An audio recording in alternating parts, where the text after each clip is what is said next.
नमस्कार, स्वागत आहे तुमचं सुषमाज किचनमध्ये। आज आपण उपवासासाठी अतिशय साधी, सोपी आणि झटपट होणारी साबुदाणा भजी कशी बनवायची ते पाहणार आहोत। ही भजी वरून छान कुरकुरीत आणि आतून मऊ होते। चला तर मग वेळ न घालवता रेसिपीला सुरुवात करूया। उपवासाची भजी बनवण्यासाठी इथे मी 1 वाटी साबुदाणा, आपण जसं साबुदाणा खिचडीला भिजून घेतो त्या पद्धतीने भिजून घेतलेला आहे। यामध्ये 2 ते 3 चमचे टेबलस्पून शेंगदाणा कूट टाकायचे भाजलेल्या, चवीपुरतं मीठ टाकून घ्यायचंय। उपवासाचं भाजणी जी असते आपली उपवासाची ती 2 चमचे घालायची।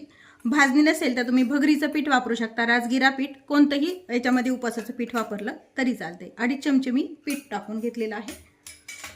थोडंसं लाल तिखट टाकायचे, ठेचून घेतलेली हिरवी मिरची, यामध्ये तुम्हाला जिरं चालत असतील, कोथिंबीर किंवा अद्रक जर चालत असेल तर ते पण तुम्ही टाकू शकता। आणि 2 बटाटे यामध्ये कुस्करून टाकायचे, उकडून घेतलेले बटाटे। सर्व साहित्य छान मिक्स करून घ्यायचे आपल्याला, पाणी वगैरे न लावता ओलसर बटाट्याच्या ओलसरपणातच हे मिक्स करायचे। सर्व साहित्य आपण छान मिक्स करून घेतले। भजी तळण्यासाठी इथे मी शेंगदाणा तेल गरम करायला ठेवलंय। पीठ आपलं तयार आहे आणि एका छोट्या भांड्यामध्ये मी पाणी घेतलंय, म्हणजे हाताला लावून आपण भजी त्यामध्ये टाकण्यासाठी। थोडंसं हे जे साबुदाण्याचं पीठ आहे टाकून पाहूया आपलं तेल गरम झालंय का नाही ते व्यवस्थित। टाकलं व्यवस्थित वरती आलं तर तेल आपलं हे व्यवस्थित तळण्यासाठी तापलेलं आहे, पाहू शकता। त्याला थोडंसं पाणी लावूया, भजीचं पीठ घेऊया आणि यामध्ये टाकूया। जास्त गॅस मोठा नाही व कमी नाही, मीडियम गॅसवरती हे तळून घ्यायचे आपल्याला, म्हणजे छान आतपर्यंत कुरकुरीत तयार होतात।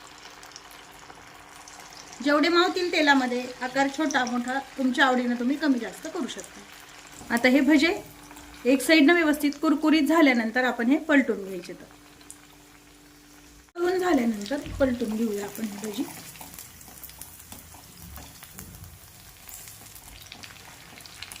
छान कुरकुरीत होईपर्यंत तळून घ्यायची। पाहू शकता भजी आपली छान तळून झालेली आहे। कलर पण बदललाय। एका चाळणीवरती आपण हे काढून घ्यायचे। याच पद्धतीने राहिलेल्या पिठाची भजी आपण तयार करून घेऊया।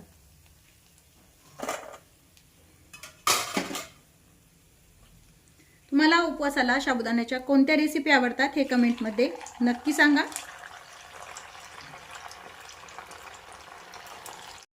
कुरकुरीत अशी साबुदाणा भजी आपण तयार करून घेतली आहे।